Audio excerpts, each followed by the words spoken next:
Before we begin today's story, imagine waking up to the cries of your hungry children, with nothing but hope to feed them. This is the daily battle of Ngozi, a mother whose strength has been tested by poverty, abandonment, and the cruelty of the world around her.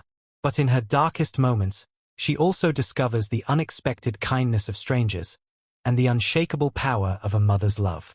Stay with us as we journey through her struggle, her pain, and her courage to fight for her children's tomorrow.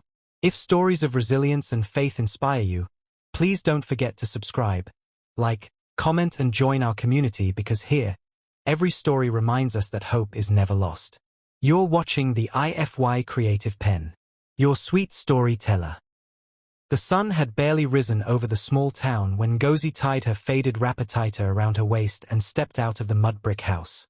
The compound was quiet except for the gentle cooing of doves perched on the old mango tree by the gate. Her 4 children still slept inside, their bodies huddled together on a single raffia mat, sharing one thin blanket.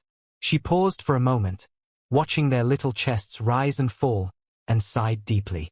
Each day she carried the weight of both father and mother, and though her back often bent, her spirit refused to break. Ngozi had been left alone 3 years earlier when her husband, overwhelmed by poverty and the burden of responsibility, walked away and never returned. She had begged him to stay, reminding him of their children, but he left in the middle of the night with nothing more than a bag and silence. Since then, her life had been a battle of survival, fetching water for others to earn a coin, selling roasted maize by the roadside, and mending torn clothes in the evening. The town knew her as the woman who never rested. From dawn till dusk, she was a blur of motion, carrying firewood, hurrying to the market, running after her youngest child who always found a way to wander. Yet beneath her strength was a heart often heavy with fear. Would she be able to feed them tomorrow? Would her children ever know a better life than this? The struggle carved lines into her once youthful face, but it also gave her an iron will. That morning, as she walked toward the market with her tray balanced on her head, her mind replayed the words of her eldest daughter, Chika, only 10 years old, "Mama, when I grow up, I will build you a house with many rooms. You will not sleep on the floor again." Ngozi smiled faintly, blinking back tears. She had no one else in this world but these children, and she had vowed that no matter what, she would fight to keep them alive, fed, and educated. But life in the town was harsh, and not everyone was kind. The market women sometimes mocked her for being alone, whispering that perhaps her husband had left because she was not good enough. Some men, seeing her struggle, offered help with hidden intentions. Others simply looked away when her children went hungry. Yet, for every heart that was cold, there were strangers who occasionally gave her small kindness, a spare yam, a forgotten coin, a smile that reminded her she was still seen. On this day, however, things would not go as they usually did. A sudden challenge was waiting for Ngozi, one that would test her strength in ways she had never imagined. Ngozi reached the market early, before the sun climbed high and the dust of footsteps filled the air. She laid out her roasted maize carefully on the tray, arranging each cob as if it were treasure. The smell of charcoal and smoke clung to her hands, but she paid no mind. Survival had no room for vanity. Traders around her were busy shouting prices, bargaining, and calling out to customers. Ngozi's voice was softer, almost pleading, yet steady. "Corn for breakfast, hot roasted corn." Her first few sales came quickly. A schoolboy gave her a smile and bought one, chewing happily as he walked away. A pregnant woman bought 2, nodding in gratitude. For a moment, hope flickered in Ngozi's chest. Maybe today she could buy rice for the children, maybe even a little palm oil to make stew. But then, a shadow fell across her tray. She looked up and saw him, the market tax collector, a heavy-set man with a belly that spoke of comfort, and eyes that knew no mercy. "Woman," he barked, "where is your daily levi? You cannot sit here for free. Pay before you sell another grain." His voice cut through the market noise, drawing stares. Ngozi's hand trembled as she reached into her small pouch, where only a few coins rattled. The levi was high, almost equal to the profit she had hoped to make that day. If she paid, there would be little left for food. If she refused, he would throw her tray aside, scattering the maize into the dirt. "MBA, please, sir," Ngozi said softly, her voice almost breaking. "I have 4 children at home. If I pay all, what will they eat tonight? I beg you, take half today, I will bring the rest tomorrow." The man laughed, cruel and loud, attracting more eyes. "So now you want to tell me how to do my work? Woman, do not beg me. Pay all or leave this place. Or do you want me to scatter your load right now?" Her heart pounded. Around her, the other traders watched in silence, unwilling to intervene. Some pitied her, others shook their heads as if to say this is the way of the world. Ngozi looked at the tray, her children's dinner balanced on that wood. She thought of Chika's promise to build her a house one day. She thought of her youngest son, only 3 years old, whose ribs were beginning to show. And in that moment, she had to decide.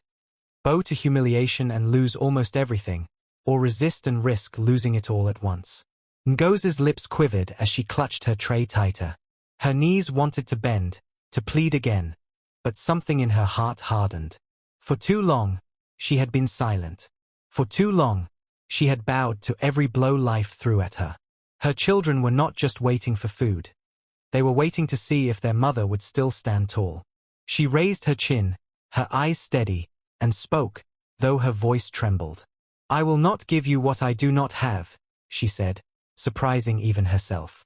"These coins are for my children's food. If you must scatter my maize, then scatter it. But know this, when my children cry tonight, their tears will call on God, and He will hear them." The market fell into silence. No one had ever dared talk back to the tax collector. His face twisted with anger, his pride wounded before the watching crowd. He took a heavy step forward, his hand already reaching to knock the tray from her head. Gasps rose from the traders. But then, another voice cut through the air. "Leave her."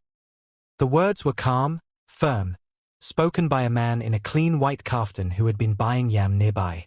His presence was commanding, his eyes sharp yet filled with quiet strength. He stepped closer, placing himself between Ngozi and the collector. "This woman is struggling to feed her children. Must you build your wealth on her suffering? Here, take this." From his pocket, he drew out a folded note, far more than the Levi required, and pressed it into the collector's hand. The man hesitated, greed and shame wrestling in his eyes, then snatched the money and stormed off, muttering curses under his breath. Ngozi's chest rose and fell as if she had been holding her breath the entire time. Her hands shook so much that she nearly dropped the tray. The stranger turned to her, his voice softening. "Sister, the world is not always fair, but do not let them break your spirit. Your children need more than food, they need to see your courage." Tears blurred her vision, but she wiped them quickly with the edge of her wrapper. "Thank you," she whispered, her voice breaking. "May the God of widows and orphans bless you."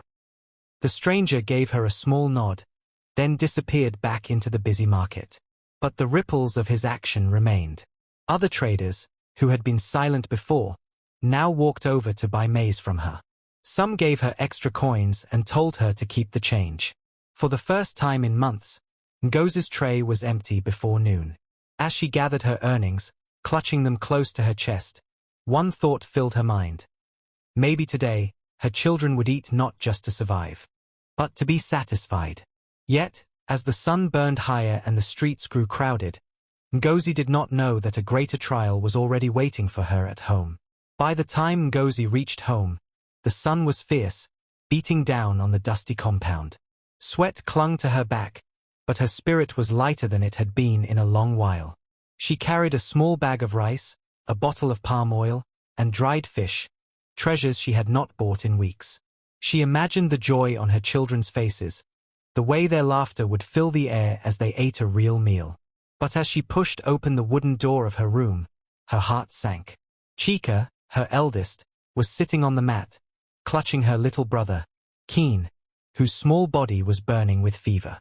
His lips were dry, his eyes half-closed, his chest rising and falling too fast. The other children stood by helplessly, their faces pale with fear. "Mama!" Chika cried, tears streaming down her cheeks. "Keen has been shaking since morning. He cannot keep water down. Mama, what will we do? Ngozi's hands trembled, and the bag of food nearly slipped from her fingers. She dropped everything and rushed to the boy, placing her palm on his forehead. It was like touching fire. Panic gripped her chest, squeezing her breath. She had seen fevers like this before, and in their town, such sicknesses could steal a child's life in a single night if not treated quickly. Her mind raced. The health center was miles away, and they would not attend to her without payment. She looked at the small bundle of money she had earned that morning. It was enough for food, but not enough for medicine and the transport to the clinic. Her children watched her, their eyes pleading, their little hearts trusting that their mother would find a way, as she always did. Ngozi swallowed hard, her throat tight. She could almost hear the cruel whispers of the market women. That woman, she thinks she is strong. But what strength can feed children or heal sickness? She gathered Keen into her arms. His head rested limply against her chest. Hold on, my son, she whispered, her voice cracking. Your mother will not let you go. Without another thought, she tied him to her back with a wrapper, scooped the money and remaining food into a bag, and told the older children to follow her. We are going to the health center. Pray, my children. Pray as we walk. God must see us today. As she stepped out into the scorching sun, her bare feet hitting the hot earth, she did not know whether the coins in her hand would be enough, or if the doors of the clinic would close on her. But she walked on, every step driven by a mother's fierce love, her children trailing behind like little shadows. The struggle of a single mother was far from over. This was only another battle in a war she had vowed never to lose. The road to the health center stretched long and harsh beneath the midday sun. Ngozi's feet sank into the dust with every hurried step, her wrapper clinging to her legs. Sweat streamed down her face, but she barely noticed. All she could hear was the shallow, labored breathing of little Keen tied to her back. His small hands twitched now and then, his fever unrelenting. Behind her, Chika carried the bag of food and money, while the younger ones struggled to keep pace, their thin legs wobbling. At a bend in the road, Ngozi slowed. The sight ahead made her chest tighten. Two men stood beside the narrow footpath, leaning on wooden sticks. They were debt collectors from the local moneylender, known across the town for mercilessly pursuing those who owed even the smallest sum. Her heart sank, for she recognized them instantly. Months ago, when food had vanished from the house, she had borrowed just enough to buy gari and salt. She had promised to repay within a week, but survival had stretched her promise into months. There she is, one of the men said, stepping forward, his voice like a blade. Ngozi, the woman who eats from our master's pocket and thinks he will forget. Where is the money you owe? Her legs froze. The children clutched her wrapper, their eyes wide with fear. She shifted Keen gently on her back, whispering a prayer under her breath. Please, my child is dying, she said, her voice breaking. I am going to the clinic. Let me pass. When he is well, I will find a way to pay. The men laughed, shaking their heads. Your words will not feed our master. Pay now, or we take something from you today. One of them eyed the bag in Chika's hands. The rice, the oil, the fish. The very food she had promised her children. For a moment, the world spun around Ngozi. She saw the fevered face of her son, the tears of her daughter, the emptiness of her home. Desperation clawed at her throat, but she stood firm, her eyes blazing through the tears. If you take this food, you will be stealing from hungry mouths, she said. If you stop me here, you will be killing an innocent child. If your master has ears, tell him the God of the poor will judge him. The men hesitated, startled by her defiance, but one reached for the bag anyway. And just as Chika shrieked and clung tighter to it, a voice called out from behind, a voice that made everyone pause. What is happening here? A tall woman in a nurse's uniform was approaching, her white sandals kicking up dust. She was on her way to the health center, carrying supplies in a small box. Her face was stern, her eyes sharp with authority. Ngozi's breath caught. Perhaps, just perhaps, this was the help she had been praying for. The two debt collectors stiffened as the nurse drew closer. Her uniform alone carried weight, but the firmness in her voice demanded obedience. She stopped beside Ngozi, glancing first at the trembling children, then at the boy strapped to her back, his skin glistening with fever. "Are you blind?" the nurse snapped, her words slicing through the air. "Can you not see this child is dying? And you stand here, blocking their way, like vultures waiting for a carcass. Move aside, or by the time we reach the health center, I will make sure the chairman hears of this." The men exchanged uneasy looks. The chairman of the local council was known for trusting the health workers, and to be reported could cost them their jobs as collectors. Muttering under their breath, they stepped aside, though one pointed a finger at Ngozi. "Woman, this does not end here. When your child is healed, we will still come for you." Ngozi bowed her head slightly, not in submission, but in relief. "Thank you," she whispered to the nurse, her eyes shining with tears. "Save your thanks for later," the nurse said briskly, adjusting the box in her hand. "We must get him to the clinic quickly." They walked together, the children hurrying behind. Every step felt like a race against death. Ngozi's heart pounded as the low building of the health center finally came into view, its whitewashed walls faded from the sun. Inside, the air smelled of antiseptic and sweat. Mothers with crying babies filled the benches, while nurses moved swiftly from bed to bed. Ngozi pushed forward, her voice trembling. "Please, my son, he is burning." The nurse who had walked with her waved the others aside. "Bring him here." She laid Keen gently on a wooden examination table. His eyes were half closed, his body limp, the fever raging through him like fire. The nurse placed a stethoscope on his chest, her brow furrowing. "Severe malaria," she murmured. "He needs treatment immediately." She turned to Ngozi, her expression heavy. "But you must pay for the medicine first. That is the rule." Ngozi's hands shook as she opened her small pouch. She poured out the coins, each one clinking against the wooden counter. It was all she had, yet when the nurse counted it, she shook her head slowly. "It is not enough." Ngozi felt the ground tilt beneath her feet. She gripped the edge of the table, her voice cracking. "Please, I have nothing more. If he does not receive the medicine, he will die. I will find a way to repay. I swear it on my children." The nurse hesitated, torn between the policy she was bound to and the desperation in Ngozi's eyes. Around them, other mothers watched silently, some pitying, some resigned. And in that silence, little Keen gave a faint cry, a sound so weak, so broken, that even the hardest heart in the room could not ignore it.